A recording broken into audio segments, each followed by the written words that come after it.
Those who've been following the channel know that we employ 50 staff and we turn over about $20 million. And we started this business from eBay and Amazon. This is the most important thing that you could have in any business.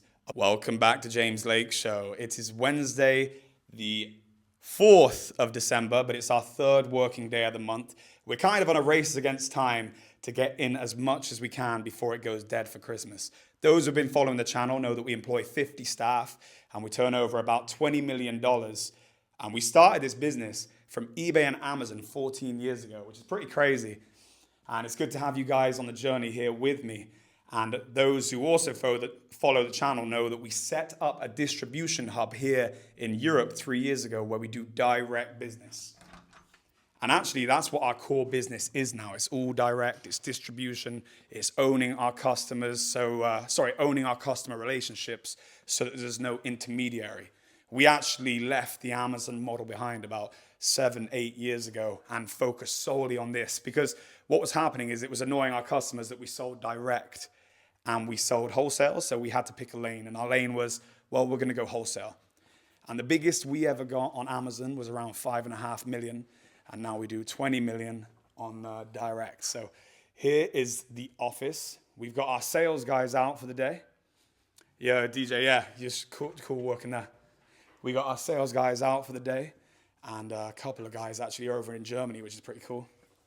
And I got some questions that you guys have fired in that I'm going to answer. One of them actually pertains to how much would you bring to China if you were looking to start a business? Or something along those lines. So I'll get into that. And yeah, I hope you guys enjoy the video. It's going to be kind of a short one. I got a million things going on today because at 2 p.m. GMT,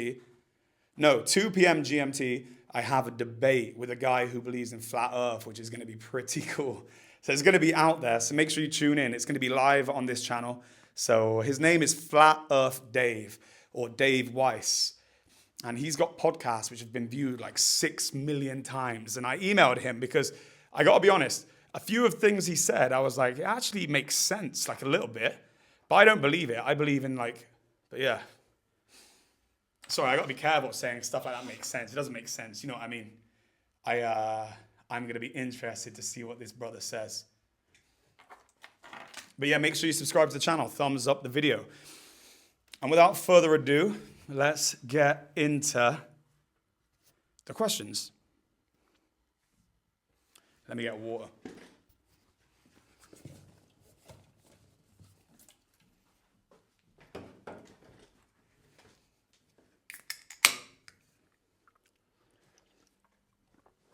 So first question we have.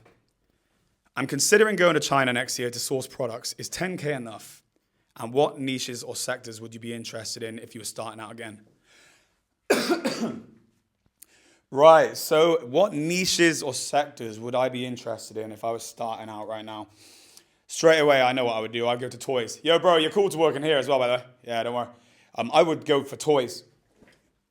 That's what I would go for. Because toys, you're selling on emotion.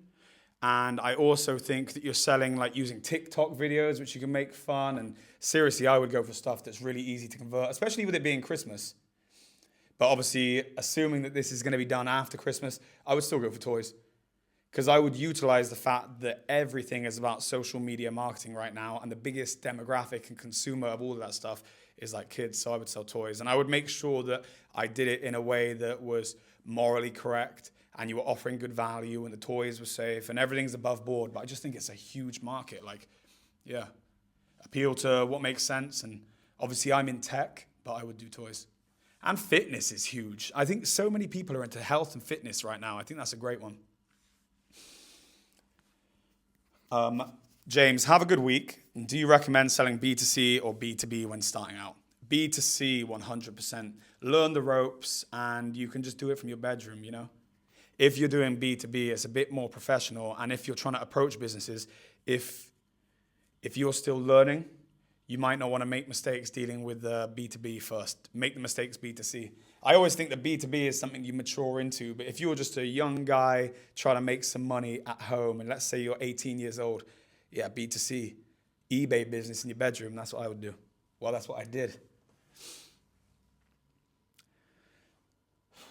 Right, we have. Oh, yeah, guys, make sure you join the Discord because we have messages which I see in the Discord. There's 106 people in the community. It's building every single day. We get like 2 or 3 people join, and we're talking business. We're talking like all things inspirational. So you need to join. Sorry, guys, you have to excuse my throat. I'm losing my voice again. So Devonte from the Discord said, sorry if I've asked or if this has been asked, but how do the various departments in your business run and synergies together to grow the company? Currently a one-man band, scaled down from my UK venture where I had 4 employees but grew too quick and didn't understand my business to now. Starting in the USA and doing everything myself, trying to get a good understanding of what the business owner should do or get to know. I've taken ownership to all aspects of my business and trying to understand when you start out, what was your process, SOP, and daily or monthly routine for biz? Let me just see what SOP means. I guess it means, sales order process. Yeah, cool. Right. See what I mean? I don't know technical stuff too much, but that makes sense. Sales order process. So I didn't necessarily have like a regimented procedure. I would just spend time each day working out how much money I'd made that day. I'd make sure that I packed the orders. I'd make sure that I do the descriptions. I was just doing everything. It really wasn't regimented. I'm never really like a regimented person.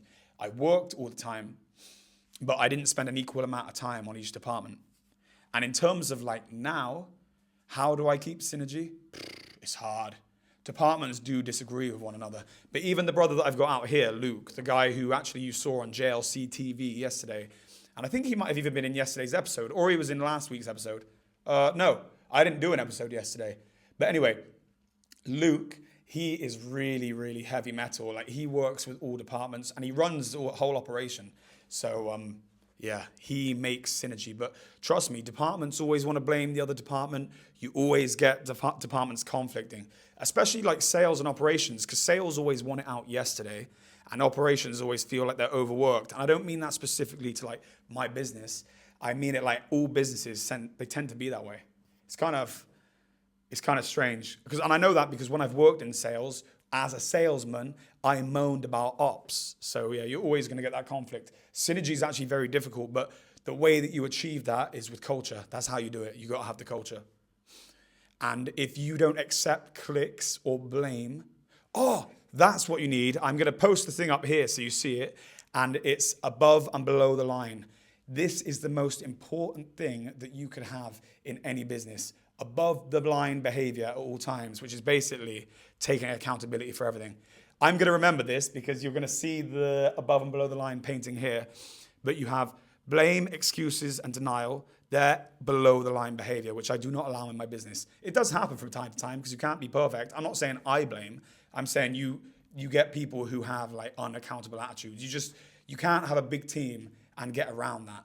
But like I won't have people around me who are blaming. Like you're not getting top level unless you're a fully accountable individual. And so yeah, underneath the line you have blame, excuses, denial, and above the line you have accountability, ownership, and acceptance. I think. Hey, we'll be tested in a second. But basically just saying no matter what happens, it's my fault. If I walk to work today and it rains, it's my fault. Did I have an umbrella? Oh, well, I had an umbrella, but the road's flooded. Well, I should have had wellies on. Well, it was higher than the wellies. Well, I should have worn one of them fishing suits. Always my fault. Well, it wasn't on the weather forecast. Well, still my fault. Failure to prepare, prepare to fail. Sorry, guys, I've got so many things I'm trying to say. It's like I'm stuttering, but we can't have that. Right. Another one from AM1 from the Discord. He says, how many SKUs do you have, bro? And when you test, how many do you buy? So we have probably like 2,000, maybe more SKUs at this point. SKU stands for a stock keeping unit. So how many individual products do you have, like product codes? We have like 2,000, of which that sell, you're probably looking at like 20%. That's how it normally works, the 80-20 rule. People are going to know about the 80-20 rule. With our tests now, how many will we buy? Like 5 pieces, bro? Maybe, it depends. If it's a phone or a device, yeah, 1 or 2, because we might loan it out to customers to test it and then bring it back. It depends on the product, the value of the product. If it's cheaper products, we might buy 10, 20. If it's a higher value product, yeah, single units. And what percentage of your new business is inbound versus outbound? Do you focus on telesales? Yeah, absolutely. We do so much telesales. Telesales is so important because you can sit there and do mail shots all day, but I've seen a direct correlation with the people who do the calls. They are killers and they do a lot more money than the people who don't have the gumption and the confidence to make as many calls. But this is what I do understand, is calls are hard for everyone. The people who make it look easy make the people who really struggle not want to do it. But this is what you need to understand, is even the people who make it look easy, it's hard. It's just, you get certain people in life who are positive and certain people in life who are negative.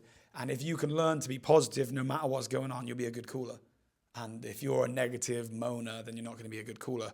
And actually that energy probably isn't going to close you many deals either. So take some accountability, guys. But hey, that is the questions from today. And I hope you guys have had a good one. Make sure you tune in today for the debate with Flat Earth Dave. It's going to be very, very fun. And I hope you guys have a big day. I'm so glad to see people like Devontae smashing it and AM1 looking to get out to China and put money in. Oh, there was one question at the start. It says, I'm considering going to China next year to source products. Is 10K enough? Okay, yeah. 10K is absolutely enough. But the issue is this, bro. Sorry, I'm just going to put some lip stuff on. I got chapped lips. 10K is absolutely enough. But like I said to you in the Discord, because I already answered this question to the brother direct in the Discord, but I'm going to say it to you guys all so you know. I started my business 14 years ago with 15 grand, but I never used more than 3 grand of it because in my head I thought, well, if I go bust with the 3 grand, pretending that's a separate business, then I still have 4 more lifelines after. So I wouldn't, if 10 grand is all the money that you're going to put into the business, I wouldn't take it all to China. I would look to get £1,000 spinning round and you're like, okay, yeah, I'm confident that I know the route and the products that will work and then start to lump out. But the crucial thing here is have 3 lifelines, at least. I kept more because I was using the 5th and I had 4 after me, but I was super paranoid because I'd gone bankrupt literally the year before and I was so stressed. I did not want to go bust. So yeah, that's my advice. Make sure you have enough money to restart because something will happen in business and it will take you to your knees and you won't expect it. I got taken to my knees in March 2012 and I cleared 100,000 in the December of 2012. Cleared, profit. But I was literally nearly bankrupt in a dark, dark place in the March. And if I didn't have a way of getting out of that hole, I wouldn't have been alive in terms of economically alive as a business to make that profit. So the game is survival. It's like risk reward. Be very, very careful. Do not put everything on black. You have to take measured risks. I heard a saying from my dad and I never forget. And I still fool on this one, but it's so, so important. Measure twice, cut once. Because if you mess it up, and that 10 grand is putting it all on the house. Be careful, brother. Anyway, I hope that helps. Keep your lifelines and let's have a mega week, guys. I look forward to seeing you on the next one. Over and out.